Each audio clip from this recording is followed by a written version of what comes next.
நம்மளோட purchasing style எப்படி இருக்கு? எதனால நம்ம தோத்து போய் வெளியில சூரத் மாரி ஒரு ஏரியா. எனக்கு வந்து ஹிந்தி தெரியாது. நான் சூரத்துக்கு ஒரு டைம்னாச்சும் போயிட்டு வரணும்னு பயங்கர ஆசை இருக்கும். எக்கச்சக்கமா நெறைய பேர் காசு சம்பாரிச்ச ஒரே விஷயம் சூரத் சேரில மட்டும் தான். நைட் 8 மணி 10 மணிக்கெல்லாம் வந்து டிக்கெட் புக் பண்ணியிருப்போம். Return ticket. அது அங்க தமிழ் பேச தெரிஞ்ச யாராவது ஒருத்தவங்க கடை வச்சிருந்தாங்கன்னா நம்மளுக்கு செம்மையா super. Husband and wife first நான் போயிட்டு ஹஸ்பண்ட் அண்ட் ஒய்ஃபாவே நெறைய பேர் போயிட்டு வந்துட்டு இருக்காங்க. நான் நைட் 8 மணிக்கு 10 மணிக்கு ரிட்டர்ன் டிக்கெட் புக் பண்ணவங்க எப்படி மாட்டிக்கிறாங்கன்னா, ப்ராப்பரா இயங்குற மார்க்கெட் வந்து கண்டிப்பா 5 மணிக்கெல்லாம் க்ளோஸ் பண்ணிருவாங்க. அவங்க எனக்கு எந்த கடையிலயுமே அமையல. ஃபுல்லாவே நாங்க ஃப்ளைட்ல வந்துட்டோம். காசு வேஸ்ட் ஆக போறாங்களா? ஜவுளி நாலேஜே இருக்காது. அவங்கள கூப்பிடு ஃப்ளைட் டிக்கெட் நான் உங்களுக்கு போட்டு தங்களோட வீடியோவ நான் ப்ரமோஷன் போடுறேன்.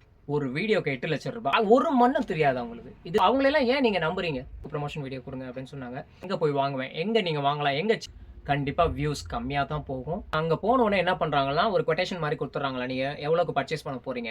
நீங்க சொல்லுங்க எப்போ வர்றேன்னு மட்டும் சொல்லுங்க. நாங்க கார் அனுப்பிச்சுடுறேன். எந்த ஒரு ஹோல்சேல் கடை ரொம்ப கம்மியா சீப்பா கிடைக்கிற ஒரு ஹோல்சேல் கடையில உங்களுக்கு மதிப்பு இருக்கும்னு நினைக்கிறீங்களா? அந்த 80 ரூபாய் சாரி எத்தனை உங்ககிட்ட காமிப்பான்? அந்த பார்சல் வந்ததுக்கு அப்புறம் அதை பிரிச்சு பாத்தீங்கன்னா இன்னும் பயங்கரமான ஏமாற்றம். அந்த பொட்டிக்கு இந்த பொட்டிக்கு சொல்லிட்டு எக்கச்சக்கமா வந்து எக்ஸ்போ போடுறாங்களே. நான் எக்ஸ்போ போட்டு அதோட ரேட்டை உங்களுக்கு இதுல வச்சு கொடுக்குவா. இந்த சுடுதண்ணி ஊத்திட்டு போயிட்டு வர்ற மாதிரி சீக்கிரமெல்லாம் தயவு செஞ்சு ஹரிபரியில போய் பர்ச்சேஸ் பண்ணிட்டு வராதீங்க. தேங்க்ஸ் ஃபார் வாட்சிங் அண்ட் சப்போர்ட்டிங் வாய்ஸ் ஆஃப் ஃபனிங்க. நான் அமீர். நம்மளோட பர்ச்சேசிங் ஸ்டைல் எப்படி இருக்கு? எதனால நம்ம தோத்து போய் வெளியில வர்றோம்? எதனால நம்ம ஏமாற்றப்படுறோம்? அப்படின்ற ஒரு சில விஷயங்கள்ல நான் திங்க் பண்ணி பார்த்தேங்க. இதெல்லாம் எனக்கு தோணுச்சு. ஸோ அதெல்லாம் உங்கள்கிட்ட டிஸ்கஸ் பண்ணிக்கலாம் அப்படின்னு சொல்லிட்டு இந்த வீடியோ போடுறேன். தெரியாத ஒரு இடத்துக்கு நம்ம பர்ச்சேசிங் போறோம். அதாவது சூரத் மாதிரி ஒரு ஏரியா. அஃப்கோர்ஸ் நம்ம மக்கள் எல்லாம் சொல்றது ஒரே ஒரு விஷயம் தான், லாங்குவேஜ் பேரியர். எனக்கு வந்து ஹிந்தி தெரியாது. நான் அங்கே போகணும்னு ஆசைப்படுறேன். ஏன்னா வந்து கடை வச்சிருக்கேன். நார்மலா வீட்ல வச்சு வியாபாரம் பண்றவங்களும், இல்ல கொண்டு போய் நம்ம தெரிஞ்ச ஃப்ரெண்ட்ஸுகளுக்குன்னு சொல்லிட்டு கொஞ்சம் கொஞ்சமா கொண்டு போய் அவங்க வீடுகள் எல்லாம் கொண்டு போய் குடுத்து சேல் பண்றவங்க யாரா இருந்தாலும் சரி, சூரத்துக்கு ஒரு டைம்னாச்சும் போயிட்டு வரணும்னு பயங்கர ஆசை இருக்கும். ஏன்னா நம்ம ஆல்மோஸ்ட் தமிழ்நாட்டுல பயங்கரமா சேல் ஆகி எக்கச்சக்கமா நெறைய பேர் காசு சம்பாரிச்ச ஒரே விஷயம் சூரத் சேரில மட்டும் தாங்க. ஸோ நானும் அங்க போகணும். ஆனா நமக்கு ஹிந்தி தெரியாது. அங்க யாராவது தமிழ் பேசுற யாராவது இருந்தால் நம்மளுக்கு சூப்பரா இருக்கும். இல்ல இங்க தமிழ் பேச தெரிஞ்ச யாராவது ஒருத்தர் நம்மள கூட கூட்டு போனாங்கன்னா நல்லா இருக்கும். அண்ட் காலையில அங்க போயிருவோம். மார்க்கெட் போயிருவோம். காலையில மார்க்கெட் போயிட்டு சாயங்காலம் 8 மணி நைட் 8 மணி 10 மணிக்கெல்லாம் வந்து டிக்கெட் புக் பண்ணியிருப்போம். Return ticket. அதாவது உடனே அன்னைக்கே நான் திரும்பி வந்துரணும். அன்னைக்கே தெரியாத ஒரு இடத்துக்கு போறோம். அன்னைக்கு காலையில போயிட்டு அன்னைக்கு நைட்டே நான் திரும்பி வந்துரணும். இது நம்ம பண்ற தப்பு. இன்னொரு விஷயம், எனக்கு தமிழ் மட்டும் தான் தெரியும். இங்கிலீஷுமே ஏதோ கம்மியா தெரியும். ஓரளவுக்கு தான் தெரியும். ஹிந்தி சுத்தமா வராது. அங்க தமிழ் பேச தெரிஞ்ச யாராவது ஒருத்தவங்க கடை வச்சிருந்தாங்கன்னா நம்மளுக்கு செம்மையா சூப்பரா இருக்குமே. இல்ல தமிழ் பேச தெரிஞ்ச யாராவது ஒருத்தர் கூட கூட்டு போனாலும் நல்லா இருக்குமே. கூட யார் கூட்டு போனாலும் வரமாட்டாங்க. அவங்களுக்கு நம்ம செலவழிக்கணும். அது அவங்களுக்கு வேற யாரும் நம்மள ஏமாத்திருவாங்களா அப்படின்னு சொல்லிட்டு ஒரு பயம். இது 2வது மிஸ்டேக்குங்க. இந்த 2 விஷயத்தை நீங்க ஃபாலோ பண்ணீங்கன்னா கண்டிப்பா உங்களுக்கு வந்து மிகப்பெரிய ஏமாற்றம் தான் கண்டிப்பா வரும். இன்னும் ஒரு சில பேர் ஹஸ்பண்ட் அண்ட் ஒய்ஃப் ஃபர்ஸ்ட் நான் போயிட்டு ஹஸ்பண்ட் அண்ட் ஒய்ஃபாவே நிறைய பேர் போயிட்டு வந்துட்டு இருக்காங்க. நான் கேள்விப்படுறேன். நீங்க ஒரு சில பேர் ஃப்ளைட்ல போயிட்டு வந்துறாங்க. நீங்க மார்க்கெட்ட எக்ஸ்ப்ளோர் பண்ணிட்டு வாங்க. பிரச்சனையே கிடையாதுங்க. ரொம்ப சந்தோஷமா இருக்கு. ஃபர்ஸ்ட் நானே என்ன சொல்லுவேன், ஒரு நல்ல பர்ச்சேஸ் நீங்க பண்றதுக்கு முன்னாடி அந்த மார்க்கெட்ட போய் எக்ஸ்ப்ளோர் பண்ணிட்டு வாங்க. உங்களுக்கு அந்த டைம் மேனேஜ்மென்ட் அந்த பிளானிங் எது எது என்ன மாரி பண்ணலாம் அப்படின்னு சொல்றதுக்கு ஃபர்ஸ்ட் முதல்ல போயிட்டு ஒரு பிளானிங் இதுக்காக வந்து கண்டிப்பா அந்த மார்க்கெட்ட போயிட்டு பார்த்துட்டு வாங்க. அப்ப இத போனதுக்கு வெறுங்கையா திரும்பாம கொஞ்சம் ஜவுளி எடுத்து வந்துடலாம். சேலைங்கள எடுத்துருவாங்க அப்படின்னு நானே சொல்லியிருக்கேன். ஆனா அப்படி போறவங்களும் இந்த மாரி தான் தப்பு பண்றாங்க. எப்படி போய் அவங்க மாட்டிக்கிறாங்க? அதாவது ஈவினிங் நைட் 8 மணிக்கு 10 மணிக்கு ரிட்டர்ன் டிக்கெட் புக் பண்ணவங்க எப்படி மாட்டிக்கிறாங்கன்னா, மார்க்கெட்டுக்குள்ள நுழைஞ்சிடுறாங்க. அதில நானே ரெஃபர் பண்ண ஒரு சில மார்க்கெட் எக்ஸாக்ட்லி அந்த மார்க்கெட் போனீங்கன்னா ஏமாறுவாங்க மாறுவீங்க அப்படின்னு சொல்லிட்டு போட்டுருக்கேன். அந்த மாதிரி சலசார் கேட்டு அந்த இதுக்குள்ள போயிட்டு எதுவும் நம்மளுக்கு தெரியாம ஹிந்தி தெரியாது. உள்ள போறோம், சுத்தி பார்த்துட்டு வர்றோம். எல்லாம் பர்ச்சேஸ் பண்றோம். ஏதாவது ஒரு கடையில நம்மளுக்கு அலைஞ்சிரும் அப்படின்னு சொல்லிட்டு வேகமா பர்ச்சேஸ் பண்ண ட்ரை பண்றாங்க. காலையில 8 மணிக்கு 10 மணிக்கு ஸ்டார்ட் பண்ணாலுமே, அங்க ஆக்சுவலா மார்க்கெட் வந்து 12 மணிக்கு தான் வந்து ப்ராப்பரா ஸ்டார்ட் பண்ணும். சூரத் மார்க்கெட் ரிங் ரோட்ல இருக்க மார்க்கெட். ப்ராப்பரா இயங்குற மார்க்கெட் வந்து கண்டிப்பா மதியானம் 12 மணிக்கு மேல தாங்க அவங்க ஸ்டார்ட் பண்றது. ஸ்டார்ட் பண்ணிட்டு மேக்ஸிமம் 6 மணிக்கெல்லாம் ஒரு சில பேர் 5 மணிக்கெல்லாம் க்ளோஸ் பண்ணிருவாங்க. அவங்களுக்கு இந்த டைமிங் எக்ஸ்ட்ரா போணும். ராத்திரி நம்மள மாரி ஒரு 2 மணி நேரம் எக்ஸ்ட்ரா தொறந்து வச்சோம்னா இன்னும் கொஞ்சம் காசு பார்க்கலாம் அப்படின்றதெல்லாம் கிடையாது. அவங்கள பொறுத்தவரைக்கும் அந்த டைமிங் ஒரு சில பேர்லாம் 12 மணிக்கு ஆரம்பிச்சு 5 மணிக்கு க்ளோஸ் பண்றது 6, 7, 8 மேக்ஸிமம் 8 மணி வரைக்கும். அவ்வளோ வரைக்கும் கடைகள் வச்சிருப்பாங்க. ஸோ நான் போறேன். முடிஞ்ச அளவுக்கு எல்லாத்தையும் நான் சர்ச் பண்ணி பார்க்குறேன். ஆனா எனக்கு எந்த கடையிலயுமே அமையல. ஐயோ! ஒரு பயம் இருக்கு. இவன் ஏமாத்திருவானா? அவன் ஏமாத்திருவானா? எதுவும் பண்ணல, எதுவும் முடியல அப்படின்னு சொல்றப்ப, கடைசியில போய் பார்த்தீங்கன்னா சாயங்காலம் ஆயிரும். ஸோ சாயங்காலம் ஒரு 4 மணி 5 மணி ஆயிரும். அதுக்கப்புறம் தாங்க நம்மளுக்கு அந்த பதட்டம் ஆரம்பிக்கும். ஐயோ! வந்துட்டோமே இவ்வளோ தூரம் காசு செலவு பண்ணி வந்துட்டோம். ஒரு சில பேர்லாம் நாங்க ஃப்ளைட்ல வந்திருக்கிறோம். கப்பலாவே நாங்க ஃப்ளைட்ல வந்துட்டோம். காசு வேஸ்ட் ஆக போகுது. என்ன பண்ணுறது தெரியல. சாயங்காலம் வரைக்கும் ஆச்சு. 4 மணி ஆச்சு. இதுக்கு மேல மார்க்கெட் க்ளோஸ் பண்ணிருவாங்க. என்ன பண்றதுன்னு தெரியாம, அவங்க எங்க போய் லாக் ஆவாங்க அப்படின்னு சொல்லிட்டு பார்த்தீங்கன்னா, அப்பதான் வந்து ஒரு சில பெரிய பெரிய கடைக்காரங்க அங்க உங்களுக்கே தெரியும் சூரத்ல வந்து ஒரு 2, 3 கடைக்காரங்க இருக்காங்க. பயங்கரமா ப்ரமோஷன் போடுவாங்க. எக்கச்சக்க ப்ரமோஷன். யாராவது தமிழ்நாட்டுல கொஞ்சம் ஃபேமஸா போயிட்டு இருக்காங்களா? ஜவுளி நாலேஜே இருக்காது. அவங்கள கூப்பிடு. ஃப்ளைட் டிக்கெட் நான் உங்களுக்கு போட்டு தர்றேன். நீங்க இங்கிருந்து அங்க வாங்க. உங்களுக்கு நீங்க எவ்வளோ காசு கேட்குறீங்களோ அத நான் பண்ணி குடுத்துறேன். எக்கச்சக்க நம்ம மில்லியன் கணக்குல இருக்க ஃபாலோவர்ஸ்லாம் அப்படி கூப்பிட்டு எல்லா ஃபாலோவர்ஸும் நல்லா வாட்ச் பண்ணி பாருங்க. ஆக்சுவலா அந்த இன்ஃப்ளூயன்சர்ஸ் அந்த யூடியூபர்ஸ் இன்ஸ்டாகிராமர்ஸ் இந்த மாதிரி இன்ஃப்ளூயன்சர்ஸ் வந்து அவங்களுக்கும் ஜவுளிக்கும் சம்மந்தமே இருக்காதுங்க. ஏதாவது ஒரு வீடியோ போட்டு எப்படியோ ஃபேமஸ் ஆயிருந்திருப்பாங்க. ஆக்சுவலா அவங்க வீடியோஸ்லாம் சூப்பரா இருக்கும். ஒரு என்டர்டெயின்மென்ட் நல்லா கிடைக்கும். ஒரு பேரா பண்ணுவாங்க. பார்ட்டி பேரா ஏதாவது பண்ணுவாங்க. சின்ன சின்ன பசங்களா சேர்ந்து பண்ணுவாங்க. ஃப்ரெண்ட்ஸ் பண்ணுவாங்க. அண்ணன் தம்பி பண்ணுவாங்க. ஹஸ்பண்ட் அண்ட் ஒய்ஃப் இதெல்லாம் நெறைய பண்றாங்க. அவங்க வீடியோலாம் வந்து நெறைய ரசிக்கிறாப்புல இருக்கும். ஒரு நம்மளுக்கு ஸ்ட்ரெஸ் இருக்கிறப்போ வந்து அது ஒரு ஸ்ட்ரெஸ் பஸ்டர் அந்த மாரி இருக்கும். ஸ்ட்ரெஸ் ரிலீஃப் ஆகுறாப்புல நம்மளுக்கு அந்த மாரி அந்த வீடியோஸ்லாம் இருக்கும். அப்படி சொல்லி எக்கச்சக்கமான ஃபாலோவர்ஸ் எடுத்து வச்சுக்கிறாங்க. மில்லியன் கணக்குல, லேக்ஸ் கணக்குல ஃபாலோவர்ஸ் வந்ததுக்கப்புறம், அவங்களும் இந்த வேலை தாங்க ஆரம்பிச்சுடுறாங்க. அதாவது அட்வர்டைஸ்மென்ட் ஏஜென்சி. நான் ப்ரமோஷன் போடுறேன். உங்களோட வீடியோவ நான் ப்ரமோஷன் போடுறேன். என்ட்ட லட்சக்கணக்குல எனக்கு வந்து சப்ஸ்கிரைபர்ஸ் இருக்காங்க. ஒண்ணும் கிடையாதுங்க. நீங்க அந்த இன்ஃப்ளூயன்ஸ்லாம் எப்படி சம்பாதிக்கிறாங்கன்னு நெனைக்கிறீங்க? இப்ப நானும் யூடியூப் பண்ணிட்டு இருக்கேன். எனக்கு காசு வருதுன்னா, பெரிய காசுலாம் எதுவுமே கிடையாதுங்க. சுத்தமா கிடையாது. சொல்லிக்கிற அளவுக்கு கூட டீசென்ட்டான கூட எதுவுமே கிடையாது. அவங்களுக்கும் அதே கதை தான். அப்படி இருக்கிறப்ப அவங்களுக்கு அப்ப எதுக்கு இத எடுத்து பண்ணிட்டு இருக்காங்க? வீடியோ நெறைய வரணுமா? கண்டிப்பா கிடையாது. அதெல்லாம் அந்த காலம். ஆரம்பத்துல வந்து என் வீடியோ நெறைய போணும். எனக்கு நெறைய ஃபாலோவர்ஸ் வரணும். அப்படின்னு சொல்லிட்டு ஒரு காமனா ஒரு ஹெல்பிங் மைண்டோட நான் இத எடுத்து போடுறேன், அத எடுத்து போடுறேன். இது நல்ல கடை, அது நல்ல கடை.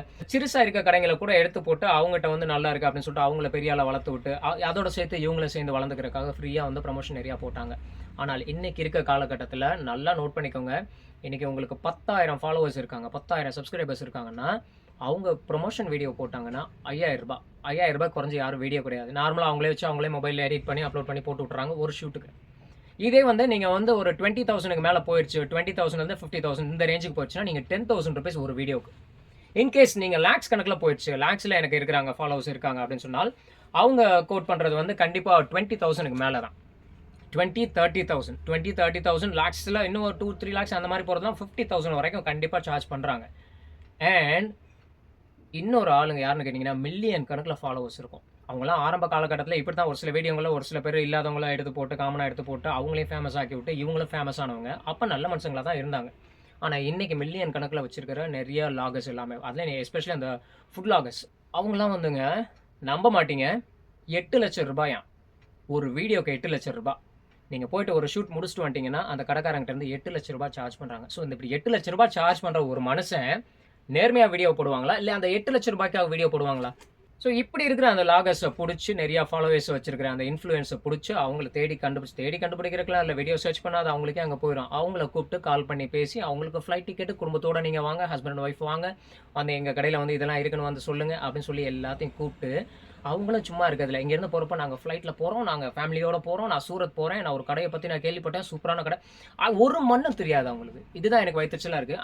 இந்த ஃபேப்ரிக்க பத்தி என்ன தெரியும் அவங்களுக்கு? நான் பேண்ட் ஷர்ட் வாங்கி உடுத்துறேன். இது என்ன ஃபேப்ரிக்? எங்கேருந்து வருது? இது மேனுஃபேக்சர்ல இருந்து வாங்குனா என்ன காஸ்ட் வரும்? ஹோல்சேலர்ட்ட என்ன காஸ்ட் வரும்? ரீட்டெய்லர் என்ன காஸ்ட் வரும்? ரீசெல்லர்ஸ்னு போச்சுன்னா அவங்களுக்கு எப்படி வரும்?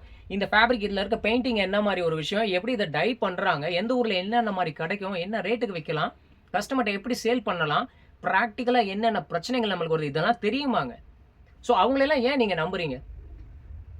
காசு வாங்கிட்டு போடுற ஒரு மனுஷன் ரூ. 8,00,000 காசு வாங்கிட்டு போடுற மனுஷன் உங்களுக்கு நேர்மையா உங்களுக்காக வீடியோ போடுவாரா? ரூ. 8,00,000க்காக வீடியோவா?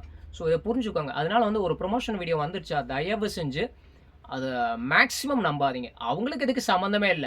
இப்ப நான் போடுறேன்.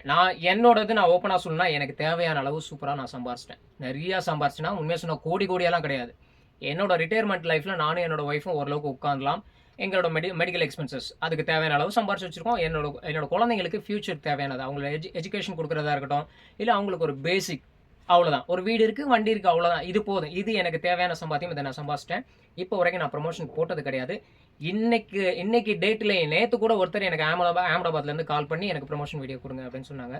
பட் டெஃபினெட்லி நான் எப்பயுமே ப்ரமோஷன் வீடியோ போட போறது கிடையாது. போட மாட்டேன். ஏன்னா அதுல வர்ற காசுன்றதே எனக்கு வேணாம். நான் சம்பாதிக்கிறது செம்மையா சூப்பரா சம்பாதிக்கிறேன். செம்மையா சூப்பர்னா என்னங்க, என்ஜாய் பண்ணிட்டு ஊர் ஊரா சுத்துறோம்.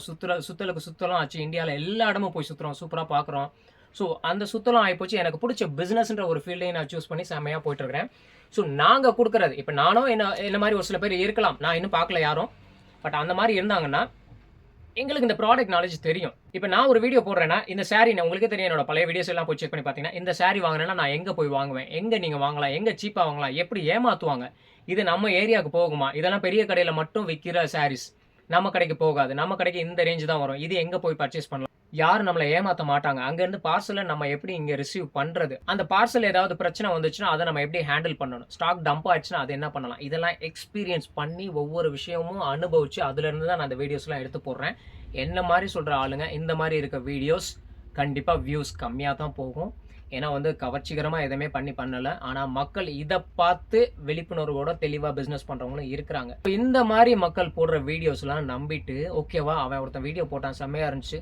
அந்த வீடியோல போயிட்டு அங்க தமிழ்லாம் பேசுனாங்க அந்த கடையில. தமிழ்லயே சொல்லிருவாங்க அப்படின்னு சொல்லிட்டு அங்க தமிழ்ல பேசுற ரெப்ரசன்டேட்டிவ் கண்டிப்பா இருப்பாங்க சேல்ஸ் ஏஜென்ட். நீங்க இப்ப அங்க போன உடனே என்ன பண்றாங்கன்னா, ஒரு கொட்டேஷன் மாரி குடுத்துறாங்களா, நீங்க எவ்வளவுக்கு பர்ச்சேஸ் பண்ண போறீங்க? ரூ. 30,000 அதுக்கு தக்கன கவனிப்பு. ரூ. 50,000 அதுக்கு தக்கன கவனிப்பு. அப்படிலாம் கவனிக்கிறாங்க. இன்னொரு விஷயங்க, இவங்களுக்கு முன்னாடியே நீங்க கால் பண்ணி பேசிட்டு, நான் இந்த டேட்டுக்கு வர்றேன், நான் டிக்கெட் புக் பண்ணிட்டேன் அப்படின்னு சொன்னா, ஓகே நோ இஷ்யூஸ்.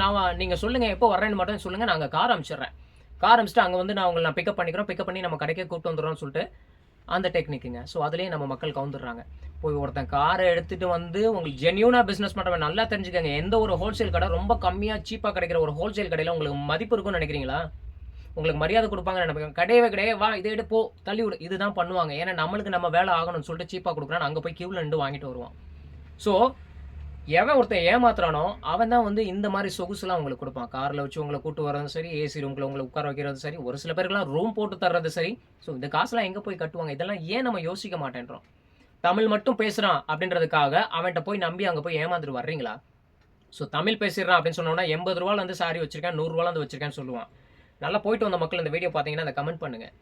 போன உடனே உங்களுக்கு என்ன எக்ஸ்பீரியன்ஸ் கிடைக்கும்? அந்த ரூ. 80 சாரி எத்தனை உங்கள்கிட்ட காமிப்பான்? ஒரு 4 பீஸ் 5 பீஸ். அதுக்கப்புறம் அப்படியே உங்களை மண்டையை கழுவி கொஞ்சம் கொஞ்சமா கொண்டு போய் ரூ. 600 ரூ. 700 பீஸ் தான் வாங்க வைப்பான். அது உங்களுக்கே தெரியாது. அவசரத்துல அந்த 4 மணிக்கு மேல போயிட்டு அந்த கடையில போய் அப்பாடா உட்காந்துட்டோம்டா, அந்த இருக்கிற 1 மணி நேரத்துக்குள்ளவே ஏதாவது வாங்கி ஆகணும் அப்படின்னு சொல்லிட்டு அவசர அவசரமா ஏதாவது போட்டு முடிச்சுட்டு 8 மணிக்கு ட்ரெயினுக்கு ஓடி வருவீங்க. அப்போ ஒரு வேலை முடிஞ்சிச்சு, ஒரு வழியா அது கிடைச்சிச்சு அப்படின்னு சொல்லிட்டு. ஆனால் நீங்க இங்க வந்ததுக்கப்புறம் ஒரு வாரம் கழிச்சு அந்த பார்சல் வந்ததுக்கப்புறம் அதை பிரிச்சு பார்த்தீங்கன்னா இன்னும் பயங்கரமான ஏமாற்றம். நீங்க கேட்டது ஒண்ணும் அவன் கொடுத்தது ஒண்ணா இருக்கும். அண்ட் அதில் டேமேஜஸ் நிறைய இருக்கும். நீங்க தாராளமா ரிட்டர்ன் கொண்டு வாங்க, நான் எடுத்துக்கிறேன்டா. என்ன அவனோட ஆக்சுவலா அவனோட மைண்ட்ல என்ன இருக்கும்? மேக்ஸிமம் ரிட்டர்ன் வராது. வந்தாலும் 100ல 5 பேரோ 10 பேரோ ரிட்டர்ன் கொண்டு வருவாங்க. அதுதான் அங்க நடக்குது. அதுலயே அவங்க பிசினஸ் செம்மையாகுது. ஸோ தயவு செஞ்சு இந்த மாதிரி ஒரு வழிமுறையில ஏமாந்துராதீங்க. என்னோட ஒரு ஹம்பிள் ரிக்வெஸ்ட், தயவு செஞ்சு இது ஒரு அவேர்னஸ்க்காகவாது எல்லாருக்கும் ஷேர் பண்ணுங்க. ஏன்னா நிறைய மக்கள் இந்த மாதிரி ஒரு விஷயத்துல தான் பேசிக்கா அடிபட்டு நிறைய ஏமாந்து வந்து நிக்கிறாங்க. இது எனக்கு தெரிஞ்ச விஷயம். நான் பேசுற என்னோட பலதரப்பட்ட மக்கள்கிட்ட நான் பேசியிருக்கேன். அவங்க அடிப்பட்ட விஷயத்த தான் நான் உங்களுக்கு தொகுத்து நான் கண்டினியூஸா இந்த மாதிரி நான் கொடுத்துட்டு இருக்கேன். நானா ஒன்று ஐடியா பண்ணி, நானா இது பண்ணி அப்படிலாம் ஒரு ஸ்கிரிப்ட் எழுதிலாம் நான் எதுவுமே பண்ணல. இன்னொரு விஷயம் மறுபடியும் அதுக்கே வர்றேன். இன்ஃப்ளூயன்சர்ஸை நம்பி என்னன்னே தெரியாத ஒரு இன்ஃப்ளூயன்சர் இங்கே சூப்பரா இருக்கு, இது நல்லா இருக்கு அப்படின்னு சொல்றவங்கள அவங்களையும் நம்பி தயவு செஞ்சு போய் பர்ச்சேஸ் பண்ணாதீங்க. எனக்கு வந்து இப்போ நார்மலாக எனக்கு ஒரு பேண்ட் ஷர்ட் தான் வாங்க போகிறேன், நான் சாதாரண ஒரு கஸ்டமர் தான் ஒரு இதுக்கு வாங்க போகிறேன்னா கூட நீங்கள் போய் வாங்குங்க, பிரச்சனை கிடையாது. ஏன்னா அதுவுமே ஏமாற்றப்படுறீங்க. ஏன்னா அவ்வளோ லட்சக்கணக்கில் காசு கொடுக்குற ஒரு ஆள் அந்த காசையும் யார் தலையில் கட்டுவாங்க? ஸோ அப்படி தான் நடக்கும். என்கிட்டலாம் நிறைய பேர் கேட்குறாங்க, அண்ணா நீங்களாம் பண்ணிட்டு இருக்கிறீங்களா, நீங்களும் எக்ஸ்போ போட வேண்டியதானே? அந்த பொட்டிக்கு இந்த பொட்டிக்குன்னு சொல்லிட்டு எக்கச்சக்கமாக வந்து எக்ஸ்போ போடுறாங்களே, நீங்களும் போட வேண்டியதானே? ஏங்க நான் எக்ஸ்போ போட்டு அதோட ரேட்டை உங்களுக்கு இதில் வச்சு கொடுக்குவா? இன்னைக்கு நான் ஒரு எக்ஸ்போ போடணும் அப்படின்னு சொன்னால் சிட்டியில் சென்டரா செம்மையாக இருக்கிற ஒரு இடத்துல நான் ஒரு பெரிய மஹாலை பிடிக்கணும். இன்னைக்கு அந்த மாதிரி மஹாலை நான் பிடிச்சேன்னா லட்சக்கணக்கில் நான் காசு கொடுக்கணும். அதுக்கு நான் லாரியை வச்சு எக்கச்சக்கமான ஜாமான் இங்கேருந்து அங்கே ஏற்றிட்டு வரது, அங்கேருந்து இறக்குறது, அப்புறம் அங்கே மெயின்டெனன்ஸ், அங்கே அட்மினிஸ்ட்ரேஷன், அங்கே அத்தனை பேர் வேலை பார்க்குறது, என்னோட செலவு, இதெல்லாம் போட்டு லட்சக்கணக்கில் செலவாகும். ஸோ அந்த லட்சங்களெல்லாம் வந்து இந்த சாரீஸில் நான் ரேட்டை போட்டு உங்களுக்கு நான் விற்கணுமா? கண்டிப்பாக அந்த மாதிரி ஒரு விஷயத்த கண்டிப்பாக நான் பண்ண மாட்டேன். ஃபியூச்சரில் எனக்கு சீப் அண்ட் பெஸ்ட்டாக எங்கேயாவது ஒரு நல்ல நான் இருக்குது, இங்கே போட்டோம்னா ஜென்யூனாக இருக்கும், நான் ரேட்டும் வந்து இதோட ரேட்டை நான் மாற்றக்கூடாது, அதுதான் என்னோட ஃபோக்கஸ். இப்போ நான் என்ன ரேட்டு கொடுக்குறேனோ எக்ஸ்போ வச்சாலும் உங்களுக்கு இந்த ரேட்டு தான் நான் கொடுக்கணும். அந்த மாதிரி ஒரு ஆப்பர்ச்சுனிட்டி கிடைச்சால் மட்டுமே நான் எக்ஸ்போ போடுவேன். ஆனால் அதெல்லாம் கிடைக்காதுன்னு சொல்கிறீங்களா? அஃப்கோர்ஸ். ஸோ தேடல் இருக்கணும். ஒரு இடத்துல வந்து தேடி சந்து பொந்தெல்லாம் போய் சுற்றி போய் வாங்கிட்டு வந்தால் அங்கே ஒரு பியூரான மேனுஃபேக்சரர், அங்கே ஒரு விஷயம் நம்மளுக்கு சூப்பராக கிடைக்கும். யதார்த்தமாக நான் ரோட்லேயே போயிட்டு மெயினாக போய் நான் வாங்கிட்டு வந்துடுறேன் அப்படின்னு சொன்னீங்கன்னா எங்கேயுமே எந்த விஷயமும் கிடைக்காது. ஸோ தயவு செஞ்சு உங்கள்கிட்ட ஒரு ரிக்வஸ்ட், இன்னொரு ரிக்வஸ்ட், காலில் சுடுதண்ணி ஊற்றிட்டு போயிட்டு வர்ற மாதிரி சீக்கிரமெல்லாம் தயவு செஞ்சு போயிட்டு வந்துடாதீங்க. தெரியாத ஒரு இடம் போறீங்க. நானே என்னோட வீடியோவில் நான் உங்களுக்கு ஃபுல்லாக சொல்லியிருக்கேங்க, இன்டெப்த்தாக சொல்லியிருக்கேன். எங்கே நீங்கள் போய் இறங்கணும், எப்படி எந்த மார்க்கெட்டுக்குள்ளே போகணும், வேறு எங்கேயும் போகாதீங்க, இங்கே மட்டும் பண்ணுங்கள், இப்படிலாம் உங்களை ஏமாற்றுவாங்க, அதை ஃபாலோ பண்ணுங்கள். அதை ஃபாலோ பண்ணாலுமே தயவு செஞ்சு ஒரு நாள்லாம் போயிட்டு வராதிங்க, ஒரு 2 நாள் டைம் எடுத்துக்கோங்க. மார்க்கெட்டை சுற்றி அவசரமாக போயிட்டு வந்தாலும் மார்க்கெட்டை சுற்றி பார்க்குறக்கு ஒரு நாள் டைம் எடுத்துக்கோங்க. அடுத்த நாள் பர்ச்சேசிங் போடுங்க.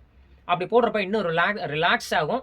ஒரு பயங்கர பிளானிங்கோட சூப்பராக நீங்கள் செம்மையாக பர்ச்சேஸ் பண்ணிட்டு வரலாம். இதுதான் நான் உங்களுக்கு பேச வந்த விஷயங்கள். தயவு செஞ்சு அவசரப்பட்டு அவசரத்தில் ஹரிபரியில் போய் பர்ச்சேஸ் பண்ணிட்டு வராதிங்க. கண்டிப்பாக நீங்கள் ஏமாற்றப்படுவீர்கள். தமிழ் சூப்பராக பேசுகிறேன், எனக்கு எதுவுமே இங்கிலீஷ் ஹிந்தி எதுவுமே தெரியாது. பட் அந்த போகிற இடத்துல தமிழ் செம்மையாக பேசுகிறாங்க. தமிழ் பேசுகிறான் அதனால நம்மளை ஏமாற்ற மாட்டாங்க அப்படின்னு நினச்சி நம்பி போயிடாதீங்க. தமிழ் பேசுகிறதுக்கு உங்களுக்கு தனியாக ஒரு ஏஜென்ட்டே வச்சிருக்க ஆளு, ஒவ்வொரு ஸ்டேட்லேருந்து வர்ற ஆளுக்கு வச்சிருக்க ஆளு, வண்டியை அவங்க ரயில்வே ஸ்டேஷனுக்கே அனுப்பிச்சி விட்டு கூட்டு வர்ற ஆள், உங்களுக்குன்னு ரூம் போட்டு தங்க விட்டு அதுக்கு பே பண்ணி உங்களை கூட்டு வந்து பர்ச்சேஸ் பண்ண வைக்கிற ஆள், இவங்கெல்லாம் வந்து நேர்மையாக கரெக்டாக பண்ணிடுவாங்கன்னு என்றைக்குமே நினச்சிடாதீங்க. உங்களுக்கு செலவு பண்ணி உங்களுக்கு என்கிட்ட பர்ச்சேஸ் பண்ண வைக்கிறேன் அப்படின்னு சொன்னால் தயவு செஞ்சு புரிஞ்சுக்கோங்க. உங்கள்கிட்ட இருந்து நிறைய காசை புடுங்குறதுக்காக தான் நான் அப்படி பண்ணுறேன். மேக்ஸிமம் ஏமாத்துறதுக்காக தான் அப்படி பண்ணுறேன். நான் வந்து இன்னைக்கு ஒரு எக்ஸ்போ கூட என்னால போட முடியாது. ஏன் ரீசன் கேட்டா லட்சக்கணக்கில நான் செலவு பண்ணணும். அந்த காசு அதில போட்டேன்னா என்னோட பேர் போயிரும். இதில இருக்க ரேட் கூட்டுறோம் அப்படின்னு நான் யோசிக்கிறப்ப, இன்னும் என்னால சிட்டிக்குள்ள கூட போக முடியல. இன்னும் நான் அந்த கிராமத்தில தான் இருக்கிறேன். இங்க தான் வந்து எல்லா மக்களும் என்ட்ட வந்து பர்ச்சேஸ் பண்ணிட்டு போறாங்க. சாட்டிஸ்ஃபேக்ஷனா வந்து பர்ச்சேஸ் பண்ணிட்டு போறாங்க. இதுதான் ஏது. நானே யோசிச்சேன் சிட்டிக்குள்ள போலாம் வைக்கலாம்னா, அங்கேயும் போய் லட்சக்கணக்கில கட்டணும். அப்ப என்னால இந்த காசு குடுக்க முடியாது. இப்போதைக்கு என்னால அந்த என்ன சம்பாரிச்சு வச்சிருக்கிறேன் அந்த பேர கெடுத்துருவோம் அப்படின்னு சொல்லிட்டு, ஓகே நம்ம இடம் இருக்கிறது இந்த இடமே போதும். அப்படின்னு சொல்லிட்டு இதே பார்த்து ஏதாவது ஆல்டர் பண்ணி செமையா இங்க இருந்தே சூப்பரா பண்ணுவோம். அப்படின்னு சொல்லிட்டு பண்ணிட்டு இருக்கேன். இப்படி பண்ற ஆளுங்க ரேட்டு கம்மியா குடுக்கணும்னு நினைக்கிறவங்க கண்டிப்பா சந்து பொந்துல தான் வச்சிருப்பாங்க. சின்ன இடமா தான் இருக்கும். கலீஜா கூட இருக்கலாம். அங்கெல்லாம் நம்ம கஷ்டப்பட்டு போய் நுழைஞ்சு வந்தோம்னா தான் சீப் அண்ட் பெஸ்ட்டா செம்மையா சூப்பரா பர்ச்சேஸ் பண்ண முடியும். இன்ஃப்ளூயன்சர்ஸ் ப்ரமோஷனுக்காக காசு வாங்கிட்டு போடுற இன்ஃப்ளூயன்சர்ஸை நம்பி தயவு செஞ்சு எந்த ரிஸ்க்கும் எடுத்துறாதீங்க. நல்லா இருக்கும், சூப்பரா இருக்கும்னு பண்ணிடாதீங்க. அவங்கள அந்த லெவலோட வச்சுக்கோங்க. அவங்களோட என்டர்டைன்மெண்ட் வீடியோ பார்க்குறோமா, லைக் கொடுக்குறோமா, அவங்களுக்கு ஒரு நல்ல கமெண்ட் சூப்பராக கொடுக்குறோமா, அதோட நிறுத்திக்கங்க. ஃபேப்ரிக் நாலேஜே இல்லாத அவங்க கொடுக்குற ஒரு இன்ஃபர்மேஷன், அவங்க கொடுக்குற ஒரு நம்பிக்கையெல்லாம் வச்சுட்டு தயவு செஞ்சு போயிடாதீங்க. உங்களில் இருக்கிறதுல 0.001% நாலேஜ் கூட அவங்களுக்கு இருக்காது. 15 வருஷம் 10 வருஷம் கடை வச்சிருக்க நம்மளுக்கு தெரியாது. நம்மகிட்ட வந்து ட்ரெஸ் வாங்கிட்டு போகிறோம். அவங்களுக்கு அந்த ஃபேப்ரிக் நாலேஜ் நிறையா வந்துடுது. அவங்க எடுத்து போடுற ப்ரொமோஷனை நம்பி போடுறோம். இன்றைக்கி எனக்கு ஒரு ஆக்டர் பிடிச்சிருக்குன்னா அவர் ஆக்டராக மட்டும்தான் எனக்கு பிடிக்கும். அவர் சஜஸ்ட் பண்ணுற எந்த விஷயங்களும் எனக்கு பிடிக்காது. அவர் ஒரு கடையில் போயிட்டு இங்கே நல்லா இருக்கு வாங்குன்னு சொன்னால் அஃப்கோர்ஸ் நான் என்ன சட்டை வாங்குறேன்னு எனக்கு தான் தெரியும். நீ போயிட்டு லட்சக்கணக்கில் இருக்க சட்டையெல்லாம் நீங்கள் வாங்கி போடுவீங்க கோட் ஷூட்டுன்னு சொல்லிட்டு. உங்களுக்கு என்ன தெரியும் நான் போடுற சட்டை 200 300 சட்டையில் எங்கே பெஸ்ட்டாக கிடைக்குன்னு சொல்லிட்டு. அவங்க ரெஃபர் பண்ணாங்கன்னா அங்கே போய் நான் வாங்கணுமா? கண்டிப்பாக வாங்கக்கூடாதுங்க. எதை எங்கெங்கே கரெக்டாக யூட்டிலைஸ் பண்ணிக்கணுமோ அதை அங்கங்கே கரெக்டாக யூஸ் பண்ணிக்கோங்க. That's all guys. அண்ட் மறுபடிக்கும் நான் சூரத் போகிறேன். அடுத்து என்னோட தேடல், என்னோட சுற்றல் எல்லாமே வந்து வழக்கம் போல் ஆரம்பிக்குது. அடுத்து நான் போடுற வீடியோ செம்மையான ஒரு வழிகாட்டியா. இப்போ உங்களுக்கு லாங்குவேஜ் தெரியாது, எதுவும் தெரியாது. நீங்கள் அந்த ஸ்டேஷனில் போய் இறங்கிட்டீங்கன்னா நீங்கள் கண்ணை மூடிட்டு எப்படி நீங்கள் அதை ஃபாலோ பண்ணலாம் அப்படின்றத உங்களுக்கு சூப்பராக போட்டுறேன். எங்கே போய் இறங்கணும், யாரை போய் மீட் பண்ணணும், இல்லை யாருமே மீட் பண்ணாமல் நீங்கள் எப்படி போய் பர்ச்சேஸ் பண்ணிட்டு வரலாம் அப்படின்னு சொல்லிட்டு அந்த வீடியோஸ் எல்லாமே என்னோட இன்ஸ்டா பேஜ்லேயும் போடுவேன். இன்ஸ்டா பேஜில் அப்பப்போ கண்டிப்பாக லைவாக ஒரு 1 ஹவருக்கு ஒரு தடவை கண்டிப்பாக போட்டுருவேன்.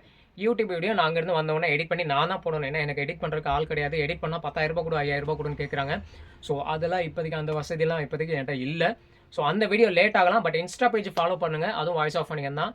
அந்த பேஜ்லேயும் உங்களுக்கு லைவாக அன்னைக்கு உடனே ஏன்னா எடிட்டிங் சமாச்சாரம் அதில் அந்தளவுக்கு இருக்காது. உடனே வீடியோவும் போடுறேன். தயவு செஞ்சு ரெண்டையுமே ஃபாலோ பண்ணுங்கள். உங்கள் நண்பர்களுக்கு தயவு செஞ்சு ஷேர் பண்ணுங்கள், சப்ஸ்கிரைப் பண்ணுங்கள். தேங்க்ஸ் ஸோ மச் ஃபார் வாட்சிங் வாய்ஸ் ஆஃப் பண்ணிங்க. நான் அமீர். தேங்க்யூ.